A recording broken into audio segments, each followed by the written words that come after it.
জীবনটা বড়ই ক্ষণস্থায়ী, কিন্তু তার ভিতরেও আমাদের চাওয়া পাওয়া কোনো কিছুর শেষ নেই। কিন্তু আল্লাহ তাআলা কখন কারে কিভাবে রাখবেন সেটা উনি নিজেই জানেন। তো আজকে দেখুন সারাদিন আমাদের এখানে কারেন্ট ছিল না। আমার এমনিতেই গ্যাস নাই, কারেন্টে রান্না করে কারেন্টও ছিল না, রান্না করতে পারি নাই। দুপুরে তো দেখাইছি পাউরুটি আর কলা খেয়েছি, পরে বিকালে কারেন্ট আসার পর রান্না বসাইছি। আমাদের এইখানেই দপ্তরখানা, বরিশাল বাজার রোড, এইখানে আগুন লেগে গিয়ে 3টা দোকান একসাথে পুড়ে গেছে। মানুষের জীবনে পুড়ে গেলে কিছুই থাকে না, কিন্তু চোরে নিলে সামান্য কিছু হলেও থাকে। যেমন এই জায়গাটাতেই আমার 4 বছর আগে দোকান ছিল। ওখানে 4 বছর আগে আমার দোকানটাতে শুধু মেশিন 2টা ছিল আর একজনের একটা লেহেঙ্গা ছিল, বাকিটা সব নিয়ে গেছে চোরে। তাও ওই ফার্নিচারের দোকান দিয়ে ঢুইকা পাশে।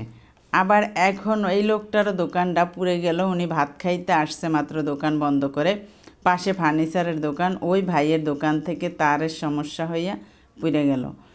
তো এইভাবে জীবনে মানুষের উত্থান পতন, কত সমস্যা, কখন কি হয়ে যায় এক উপর আল্লাহ ছাড়া কেউ জানে না। ঠিক সেইভাবেই মানুষ, এই যে এখন ওই ভাইটার কারো কাছে চাইতে হইতো না, আল্লাহ যাই দিছিল মোটামুটি, উনি অপশন এনে চাকরি করতো, সাথে দোকানটা চালাইতো। চাকরিটাও কিছুদিন আগে হয়ে চলে গেছে, এখন আবার দোকানটাও পুড়ে গেল। তো এইভাবেই তো মানুষ দরিদ্র হয়ে যায়। তো আল্লাহ কখন কারে কি করে জানি না। বর্তমানে আমিও পরিস্থিতি খারাপ, তাও আল্লাহর কাছে শুকরিয়া যে আল্লাহ তাআলা এখনও মোটামুটি পদে রেখেছেন। তো বিত্তবান ভাইদের আমার একটাই কথা, দেশ বিদেশের, যে আপনারা মানুষকে সহযোগিতা